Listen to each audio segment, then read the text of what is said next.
번개가 갈라진 새벽, 공덕비에서 한 사내의 이름이 돌가루가 되어 흘러내리고 그 사내의 집의 검은 상여가 닿는다.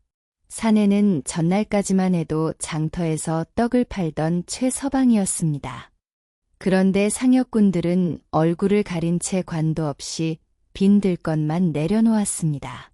놀란 은별이 비석을 올려다보는 순간 돌 안쪽에서 정을 두드리는 듯한 딱, 딱, 딱 소리가 3번 울렸습니다. 그리고 아직 남아있던 마지막 획마저 그녀의 눈앞에서 툭 떨어졌습니다. 비는 멎었지만 아무도 그 빈칸을 똑바로 보지 못했습니다. 오직 은별만 돌가루를 주머니에 담았습니다. 귀신도 흔적을 남긴다면 사람은 더 많은 흔적을 남기는 법이니까요. 사람들은 비석이 이름을 먹으면 그 주인이 사흘 안에 죽는다고 믿고 문을 닫지만 은별은 사라진 획에서 세정 자국을 발견한다. 겁에 질린 최서방은 문틈으로 자신은 멀쩡하다고 외쳤지만 누구도 가까이 가지 않았습니다. 은별은 젖은 돌가루를 손바닥에 문질렀습니다. 오래된 글자가 풍화되었다면 가루가 둥글어야 했지만 이것은 바늘처럼 날카로웠습니다. 누군가 비가 쏟아지는 동안 세정으로 회개 뿌리를 잘라낸 것이 분명했습니다. 그녀는 정 자국의 폭을 재고 아버지의 낡은 자와 맞췄습니다. 고을에서 그만한 가는 정을 쓰는 곳은 관아 수리소와 윤씨 가문의 석공방뿐이었습니다. 그날 밤 또 다른 이름이 사라지고 이튿날 그 집의 노파가 땅 문서를 내놓은 채 마을을 떠났다는 소식이 퍼진다. 노파의 아들은 어머니가 저주를 받아 스스로 떠난 것이라 둘러댔습니다. 하지만 은별은 문지방 아래에 떨어진 붉은 인주와 찢어진 계약서 귀퉁이를 보았습니다. 노파의 노는 조상 대대로 물려온 것이었고 빚은 이미 갚았다는 이웃들의 말도 들었습니다. 이름이 사라지는 밤마다 누군가는 반드시 땅을 얻고 있었습니다. 은별은 노파가 떠난 수레바퀴 자국 옆에서 낯선 말발굽 자국을 찾았습니다. 그 말은 윤태겸 집 하인들만 타는 북방산 검은 말이었습니다. 배굴령에서 돌의 결을 가장 잘 아는 이는 은별이었다. 역적으로 몰려 죽은 아버지에게 배운 솜씨 때문에 사람들은 그녀의 손을 필요로 하면서도 멀리했다. 은별은 비석에 금이 가면 어느 방향으로 번질지 손바닥만 대도 알았습니다. 망치 소리만 들어도 정끝이 무딘지 맞힐 수 있었지요. 그러나 마을 사람들은 일을 맡길 때만 그녀를 찾고 잔치상에는 부르지 않았습니다. 아버지가 역적이었다는 한마디가 은별의 이름 앞에 늙검은 그림자처럼 붙어 다녔기 때문입니다. 아버지는 죽기 전 남의 이름을 돌에 새길 때는 3번 읽고 지울 때는 목숨을 걸어라라는 말을 남겼다. 은별은 그 뜻을 몰랐다. 아버지는 돌에 새긴 이름은 죽은 뒤에도 누군가의 삶을 증언한다고 했습니다.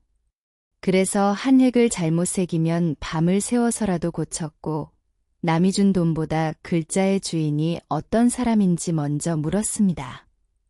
은별은 그저 완고한 장인의 버릇이라 여겼습니다. 이제 와 생각하니 아버지는 이미 이름을 훔치는 자들을 보고 있었는지도 몰랐습니다. 붉은 끈이 감긴 작은 정은 아버지가 형장으로 끌려가던 날 몰래 던져준 물건이었습니다. 은별은 그 정으로 단 한 번도 남의 이름을 지운 적이 없었습니다. 장날 작은 북을 맨 맹인 이야기꾼 무진이 고을에 왔다. 그는 비석 앞에서 돌을 두드려 보더니 이 돌은 귀신이 아니라 사람의 거짓말을 품었다고 말했다. 무진은 사람들이 던져준 엽전을 세지도 않고 아이들에게 돌려주었습니다. 그의 이야기는 재미있었지만 끝마다 사라진 농부와 쫓겨난 과부의 이름이 붙었습니다. 마을 사람들은 처음 듣는 이름이라 웃었고 무진만 웃지 않았습니다. 은별은 그가 북을 칠 때마다 머리를 살짝 기울여 주변 발소리를 세는 것을 놓치지 않았습니다. 무진이 은별 쪽으로 고개를 돌렸습니다. 보이지 않는 눈이 오히려 그녀의 숨은 의심을 꿰뚫는 듯 했습니다. 두 사람은 서로를 믿지 않은 채 같은 거짓을 바라보기 시작했습니다. 은별이 무슨 뜻이냐고 묻자 무진은 지워진 이름 뒤쪽만 소리가 비었다고 답했다. 공덕비 안에 빈 공간이 있다는 말이었다. 무진은 매끈한 곳과 지워진 곳을 번갈아 두드렸습니다. 단단한 돌은 맑게 울렸고 빈칸에서는 숨막힌 북처럼 둔한 소리가 났습니다. 은별이 귀를 대자 정말로 안쪽에서 바람이 움직였습니다. 비석은 통돌이 아니라 얇은 돌판을 이어 붙인 껍데기였고 지워진 이름마다 뒤편으로 손 하나가 드나들 만한 틈이 숨어 있었습니다. 그때 고을원로 윤태겸이 나타나 백성을 달랬다. 그는 흉년마다 곡식을 풀고 다리를 놓은 은인으로 공덕비 역시 그의 돈으로 세워졌다. 윤태겸이 손을 들자 울던 아이도 성난 농부도 금세 조용해졌습니다. 그는 저주받은 집에 쌀을 보내고 제사를 지내겠다며 다정하게 웃었습니다. 사람들은 살아있는 성인이라며 절을 했습니다. 하지만 무진은 그 목소리를 듣는 순간 지팡이를 세게 움켜쥐었고 은별은 그의 손등에서 오래된 떨림을 보았습니다. 윤태겸이 지나가자 백성들은 길을 비켜주었습니다. 은별은 존경 때문에 비킨 길과 두려움 때문에 비킨 길이 겉으로는 똑같이 보인다는 사실을 처음 깨달았습니다. 윤태겸은 은별에게 비석을 고쳐달라며 큰돈을 내밀었다. 그러나 옷가락질을 낀 엄지로 그녀의 정을 누르며 더 깊이 파지 말라고 낮게 말했다. 돈주머니는 은별이 1년을 일해도 만지기 어려운 액수였습니다. 윤태겸은 아버지의 죄까지 잊게 해주겠다며 미소 지었습니다. 은별이 무엇을 숨기고 있느냐고 묻자 그의 미소는 조금도 흐트러지지 않았습니다. 다만 정을 누른 엄지에 힘이 더해져 나무 작업대에 가느다란 금이 갔습니다. 윤태겸이 떠난 뒤 돈주머니에서는 향긋한 침향 냄새가 났습니다. 마른 우물에서 맡았다는 무진의 말에 은별은 그 돈을 그대로 증거상자에 넣었습니다. 은별과 무진은 자정에 비석을 지켰다. 흰 도깨비 탈을 쓴 자가 줄을 타고 내려와 글자를 쪼았고 둘은 돌가루에 남은 집신 자국을 뒤쫓았다. 탈 쓴 자는 비석 위에서 망설임 없이 정확한 이름을 찾아갔습니다. 횃불도 없이 회개뿌리만 골라 깨는 솜씨는 미리 표시를 외운 사람 같았습니다.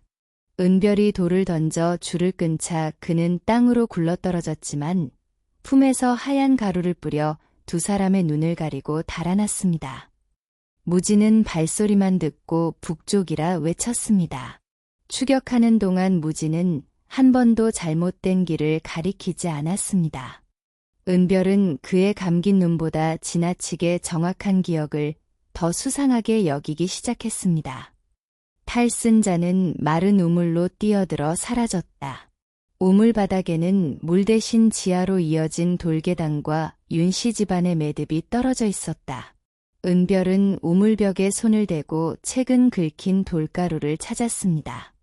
계단은 오래전에 막힌 수로처럼 보였지만 등잔 기름 냄새가 남아 있었습니다. 자주색 매듭에는 호박꽃을 하나가 달려 있었고 윤태겸의 가끔과 같은 모양이었습니다. 무진은 우연일 수 있다 말했지만 목소리에는 확신보다 두려움이 컸습니다. 계단 아래에서는 차가운 바람과 함께 종이를 말리는 풀냄새가 올라왔습니다. 오랫동안 사람이 드나들지 않은 곳에서는 날 수 없는 생활의 냄새였습니다. 두 사람은 이름이 지워진 집들을 조사했다. 죽었다던 이는 모두 살아 있었지만 빚을 갚지 못했다는 이유로 땅을 윤태겸에게 넘기고 쫓겨난 뒤였다. 그들은 이웃 고을의 움막에서 최서방과 노파를 찾아냈습니다. 두 사람은 윤태겸의 하인들이 밤마다 찾아와 저주가 이루어지기 전에 떠나면 목숨만은 살려주겠다고 협박했다고 털어놓았습니다. 계약서에는 빚을 갚지 못해 자진해서 땅을 바친 것으로 적혀 있었습니다. 비석의 저주는 소문이 문서보다 먼저 내린 판결이었습니다. 최서방은 떠나지 않으면 아들의 이름도 비석에 새기겠다는 협박을 받았다고 했습니다.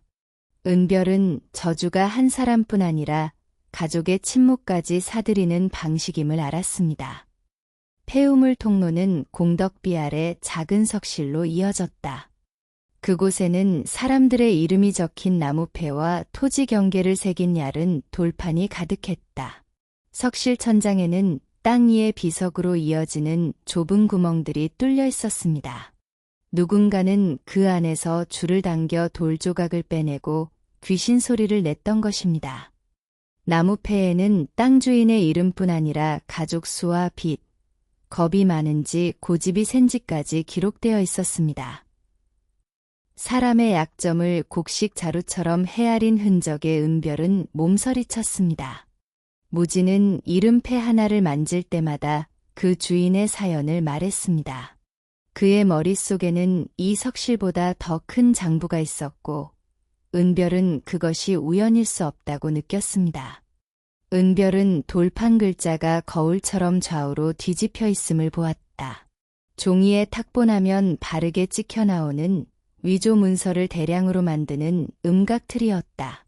은별이 먹을 바르고 종이를 눌렀다가 떼자 관아에 완벽한 토지 문서가 나타났습니다. 한 장을 만드는데 반나절도 걸리지 않았습니다.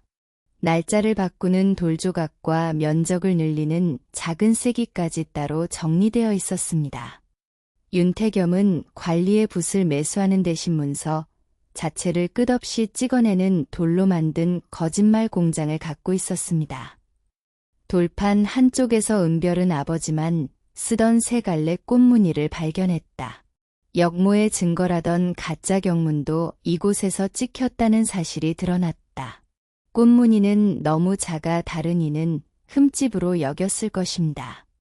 그러나 은별은 아버지가 완성한 돌에만 남기던 표시임을 알았습니다. 어린 딸에게 언젠가 내 손을 찾고 싶으면 이 꽃을 보라고 했지요. 은별은 차가운 돌판에 이마를 댔습니다. 아버지는 죄를 남긴 것이 아니라 자신을 죽인 죄인의 길을 남겨둔 것이었습니다. 은별은 꽃무늬 홈에 남은 오래된 핏빛 녹을 보았습니다. 아버지가 끝까지 틀을 깨려 했다는 흔적이었고 두려워 도망쳤다는 세상의 말이 거짓임을 증명했습니다. 아버지는 윤태겸의 위조 틀을 만들라는 협박을 거부했고 완성된 틀을 깨려다 역적으로 몰렸다. 은별은 공덕비가 아버지의 무덤과 같다는 걸 깨달았다. 은별의 머릿속에 오래 묻힌 기억이 돌아왔습니다. 피투성이 손으로 귀가한 아버지가 새벽까지 정을 갈던 밤 마당 밖에는 자주색 도포가 스쳤습니다. 다음 날 역모 경문이 아버지 작업장에서 발견됐고 아무리 아니라고 해도 이미 관인이 찍혀 있었습니다. 아버지가 만든 틀로 아버지를 역적으로 만든 잔인한 올감이었습니다. 기억 속 아버지는 딸에게 미안하다는 말 대신 고개를 저었습니다. 은별은 이제야 그것이 죄를 인정한 몸짓이 아니라 끝까지 믿어달라는 마지막 부탁이었음을 알아들었습니다. 그 순간 무진이 석실 구조를 너무 정확히 말해버렸다. 은별이 정을 겨누자 그는 자신이 윤태겸의 장부를 쓰던 설이었다고 고백했다. 무진은 석실 오른쪽 벽 세 번째 돌 뒤에 장부칸이 있다고 무심코 말했습니다. 보이지 않는 사람이 처음 온 곳을 그렇게 알 수는 없었습니다. 은별은 그의 목에 정을 대지는 않았지만 한 걸음도 움직이지 못하게 했습니다. 무진은 한참 침묵하다 자신의 본래 이름과 이 석실에서 보낸 수많은 밤을 털어놓기 시작했습니다. 무진은 은별이 원한다면 자신부터 관아에 넘기라고 했습니다. 그러나 은별은 진짜 우두머리가 웃고 있는 동안 작은 죄인 하나만 잡는 것은 또 다른 거짓이라고 답했습니다.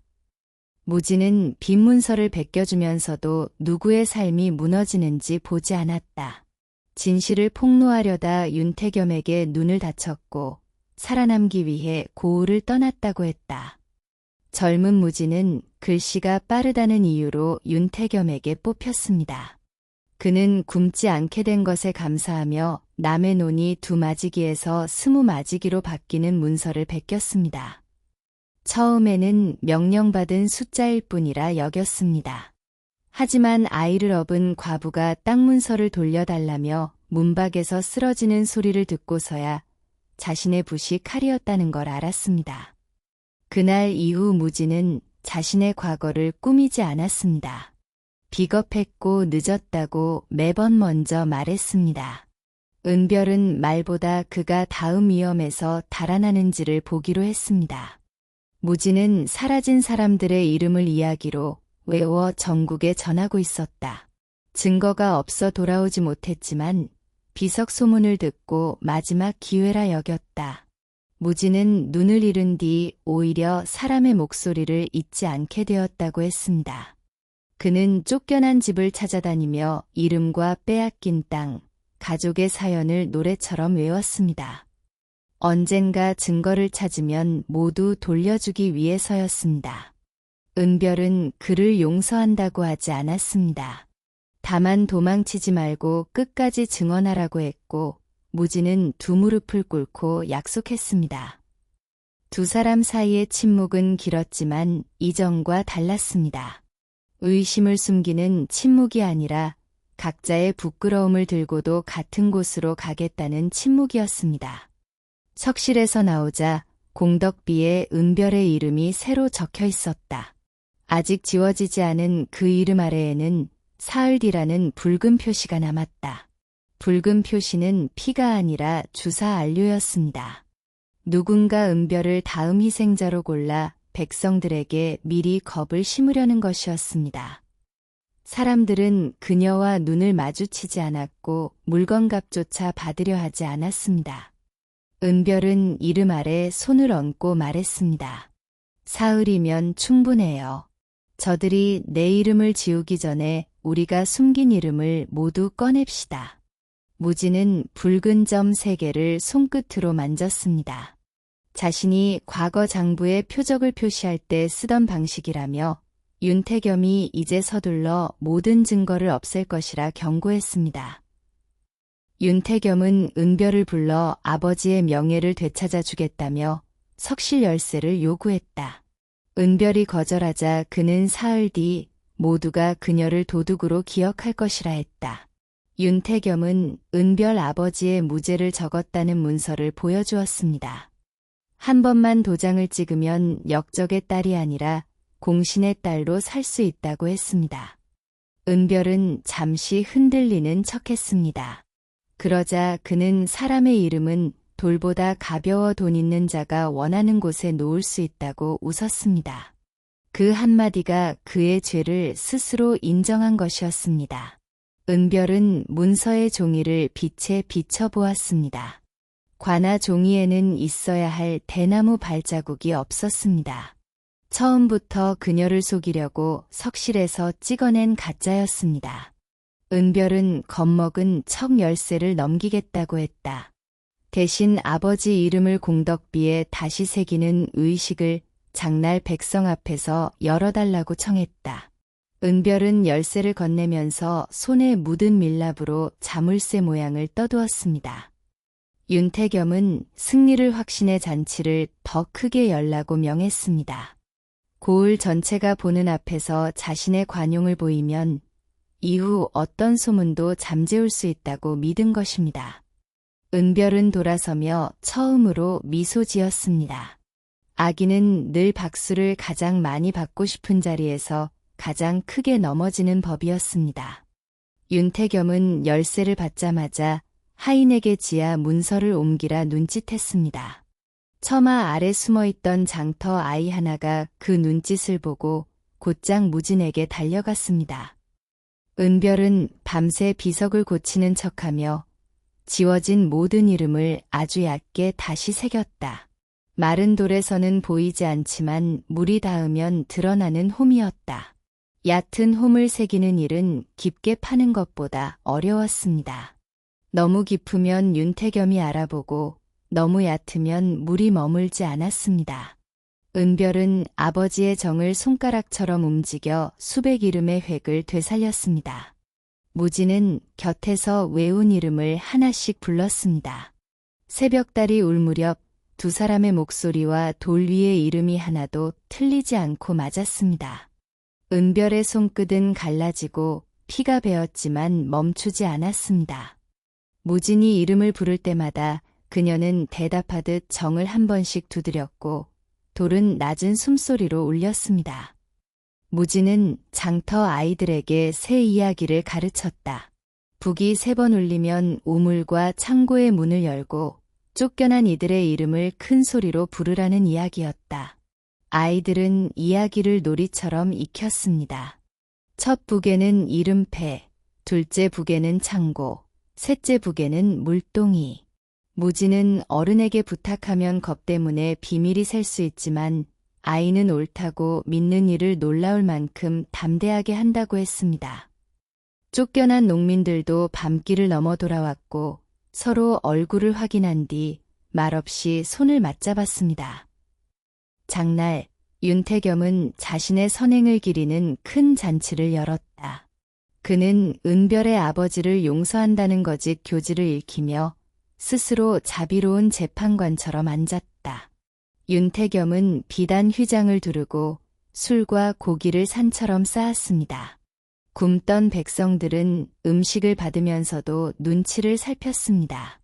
거짓 교지를 읽는 아전의 목소리가 광장을 울리자 은별은 아버지 이름 앞에 무릎을 꿇었습니다. 윤태겸은 그녀가 굴복했다고 여겼고 무지는 군중 뒤에서 북채를 천천히 들어 올렸습니다. 은별은 무릎 아래 숨긴 작은 물주머니를 확인했습니다. 실패하면 역적의 딸이라는 이름으로 죽을 수도 있었지만 이번에는 아버지가 아니라 자신이 결말을 새길 차례였습니다. 은별이 아버지 이름에 정을 대는 순간 무진의 북이 한번 울렸다. 폐우물 문이 열리고 이름패를 든 아이들이 광장으로 달려왔다. 아이들이 든 이름패를 본 사람들은 처음에는 웅성거렸습니다. 죽었다고 들은 이들의 패가 수백 개였기 때문입니다. 곧 최서방과 노파가 군중 앞으로 걸어 나왔습니다. 귀신에게 죽은 사람이 살아 돌아오자 두려움은 의심으로, 의심은 분노로 바뀌었습니다. 윤태겸은 하인들에게 아이들을 잡으라 했지만 아무도 쉽게 움직이지 못했습니다. 윤태겸이 귀신의 장난이라 소리치자 최서방은 상여를 보낸 자의 얼굴을 지목했습니다. 하인 한 명이 무릎을 꿇자 군중의 마지막 두려움도 무너졌습니다. 두 번째 북이 울리자 쫓겨난 농민들이 나타나 윤태겸의 창고를 열었다. 안에는 빼앗은 땅 문서와 관청 인장이 산처럼 쌓여 있었다. 창고 자물쇠는 은별이 떠둔 밀랍 모양으로 만든 열쇠로 열렸습니다. 문서마다 윤태겸의 옷가락지 문양이 찍혀 있었고 관아에서 사라졌던 인장도 나왔습니다. 농민 한 명이 제 아버지의 땅 문서를 찾아 가슴에 안았습니다. 윤태겸은 자신이 보관해준 것뿐이라 외쳤지만 문서 뒤에는 집을 비우게 만든 협박 날짜까지 적혀 있었습니다. 창고 뒤편에서는 이름을 지우는데 쓰던 흰 도깨비 탈과 가는 정들도 발견됐습니다. 이제 귀신은 탈을 벗었고 그 아래에는 돈을 받고 움직인 평범한 사람의 얼굴만 남았습니다. 세 번째 북과 함께 은별이 비석이로 물을 끼얹었다. 햇빛 아래 지워졌던 이름 수백 개가 검게 떠올랐고 백성들은 자신의 이름을 되찾았다. 물이 돌 표면에 얕은 홈을 따라 흐르자 숯가루가 모여 검은 획을 만들었습니다. 최서방, 박노파, 이름 없이 떠난 수많은 이가 비석 위에 돌아왔습니다. 백성들은 한 사람씩 이름을 소리내어 불렀습니다. 그 소리는 어떤 판결문보다 컸습니다. 무지는 북채를 내려놓고 울었고 은별은 아버지 이름이 떠오르는 자리를 오래 바라보았습니다. 은별은 아버지 이름 위에 손을 얹었지만 자신의 이름은 찾지 않았습니다. 먼저 돌아와야 할 이름이 너무 많았기 때문입니다. 그 선택을 본 백성들이 그녀의 이름을 대신 불러주었습니다. 윤태겸은 모두 은별의 속임수라 외쳤다. 그러나 은별은 그가 읽힌 교지를 뒤집어 물에 적셨고 아버지의 꽃무늬 음각과 같은 위조틀 자국이 나타났다. 교지에 물이 스미자 평소 보이지 않던 눌림 자국이 떠올랐습니다. 석실의 거울 글자틀과 정확히 같은 꽃무늬였습니다. 은별은 진짜 교지는 부두로 한 장식 쓰지만 이것은 돌로 찍어낸 거짓이라고 설명했습니다. 글을 모르는 백성도 두 무늬가 겹치는 것을 눈으로 확인했습니다. 윤태겸의 변명은 그 순간 처음으로 갈 곳을 잃었습니다. 윤태겸의 옷가락질을 종이에 눌러보니 위조 문서의 둥근 자국과 꼭 맞았습니다.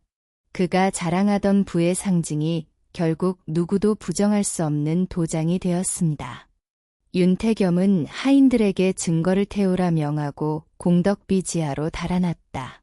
하지만 지하 통로에는 이름을 되찾으러 온 백성들이 양쪽 출구를 막고 있었다. 윤태겸은 은인의 얼굴을 벗고 자신이 없었다면 모두 굶어 죽었을 것이라 고함쳤습니다. 그러나 쫓겨났던 농부가 당신이 나눠준 한 대의 쌀은 우리에게서 빼앗은 백가마 중 하나였다고 맞섰습니다. 지하 계단의 앞뒤가 횃불로 환해졌습니다. 평생 백성의 두려움을 길로 삼던 자가 이제 그 백성들 사이에서 한 발도 나아가지 못했습니다. 무진은 윤태겸의 발소리를 듣고 지하 출구 방향을 먼저 알렸습니다. 이번에는 과거처럼 혼자 달아나지 않았고 가장 좁은 통로 앞에 서서 백성들이 올 때까지 길을 막았습니다. 윤태겸은 마지막으로 비석을 망치로 깨려 했다. 은별은 아버지의 정으로 망치 자루를 걸어 빗나가게 했고 비석은 금 하나 없이 버텼다. 큰 망치가 비석을 향하자 사람들은 비명을 질렀습니다. 은별은 힘으로 맞서지 않고 망치가 내려오는 결을 읽었습니다. 작은 정을 자루에 갈라진 틈에 정확히 끼우자 망치머리가 옆 흙바닥에 떨어졌습니다. 윤태겸은 주저앉았고 은별은 아버지의 도구를 들어 보이며 말했습니다. 돌은 거짓을 품을 수 있지만 끝내 거짓 편에 서지는 않습니다. 은별은 쓰러진 윤태겸에게 손을 대지 않았습니다. 분노로 내리친 한 번의 정이 오히려 진실을 흐릴 수 있음을 알았습니다. 심판은 증거와 모든 사람의 눈앞에서 이루어져야 했습니다. 관군이 도착하자 무진은 자신이 베낀 장부의 날짜와 액수를 한자도 틀리지 않고 외웠다. 창고의 문서와 돌판이 그의 증언을 모두 증명했다. 무진은 눈앞의 장부를 읽을 수 없었지만 어느 해, 어느 달 누구의 논이 몇 마지기 바뀌었는지 모두 기억했습니다. 관군이 문서를 펼칠 때마다 그의 증언과 숫자가 맞았습니다. 그는 자신의 죄도 숨기지 않고 먼저 벌을 청했습니다. 판관은 진실을 감춘 세월에 대한 벌을 내리되 수많은 피해자를 되찾게 한 증언을 함께 기록하라 명했습니다. 윤태겸은 끝까지 무진도 공범이라 외쳤습니다. 무진은 그렇다고 인정했습니다. 다만 죄를 인정하는 사람과 죄를 감추려는 사람의 다음 걸음은 같지 않다고 조용히 답했습니다. 윤태겸의 재산은 땅을 빼앗긴 이들에게 돌아갔다. 은별의 아버지도 역점 영부에서 지워졌고 이번에는 지운 자리에 깨끗한 종이가 덧대어졌다. 최서방은 떡판을 되찾았고 박노판은 손자와 자기 논으로 돌아갔습니다. 무진은 가벼운 형을 마친 뒤 배굴령으로 돌아와 아이들에게 글을 가르쳤습니다. 은별은 아버지 작업장을 다시 열었습니다. 문패에는 역적의 딸도 영웅의 딸도 아닌 그저 석공은별이라 새겼습니다. 자신의 이름을 남의 판단에서 되찾았기 때문입니다. 은별은 명예회복잔치를 사양하고 그 비용으로 마을 공동쌀독을 만들었습니다. 누구나 채우고 누구나 굶을 때 가져가되 가져간 사람의 이름은 묻지 않는 쌀독이었습니다. 은별은 공덕비의 윤태겸 이름을 지우지 않았다. 대신 그 아래 선행은 이름으로 남지 않고 살린 삶으로 남는다는 뜻의 그림을 새겼다. 사람들은 윤태겸 이름까지 깨뜨리자고 했지만 은별은 막았습니다. 지워버리면 언젠가 그가 선한 사람이었다고 다시 꾸밀 수 있기 때문이었습니다. 죄의 이름도 남겨야 같은 일이 반복되지 않는다고 했습니다. 대신 그를 모르는 아이도 알 수 있도록 한 손이 쌀을 독차지하고 다른 손들이 그것을 고르게 나누는 그림을 돌 아래 새겼습니다. 윤태겸의 이름 아래에는 제목과 피해자의 이름도 함께 남겼습니다. 아이들은 비석 앞에서 선행을 자랑하는 법보다 기록을 의심하고 약한 이의 말을 듣는 법을 배웠습니다. 그 뒤 배굴령 장날에는 북이 3번 울리면 서로의 이름을 불러주는 풍습이 생겼다. 이티니가 없는지 확인하기 위해서였다. 북소리가 울리면 장사꾼은 손님의 이름을, 아이는 혼자 사는 노인의 이름을, 관리도 평민의 이름을 불렀습니다. 누군가 장터에 나오지 않으면 이웃이 찾아가 안부를 살폈습니다. 이름이 사라지는 것을 두려워하던 고을이 이제 이름을 잊지 않기 위해 움직였습니다. 무진의 북은 저주의 신호가 아니라 서로 살아있음을 확인하는 약속이 되었습니다. 세월이 흘러 비석의 글자는 닳았지만 사람들은 이야기를 잊지 않았다. 이름을 먹는 귀신은 없었다. 다만 남의 이름을 지우고 제 이름만 높이려던 사람이 있었을 뿐이었다.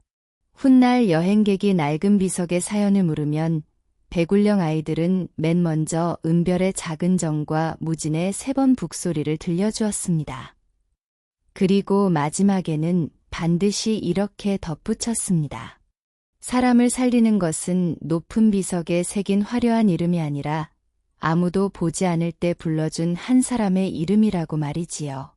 은별의 정은 훗날 손녀에게 전해졌고 무진의 북은 마을 서당벽에 걸렸습니다. 정과 북은 소리를 내는 방식은 달랐지만 잊힌 사람을 세상으로 불러낸다는 점에서는 같은 도구였습니다.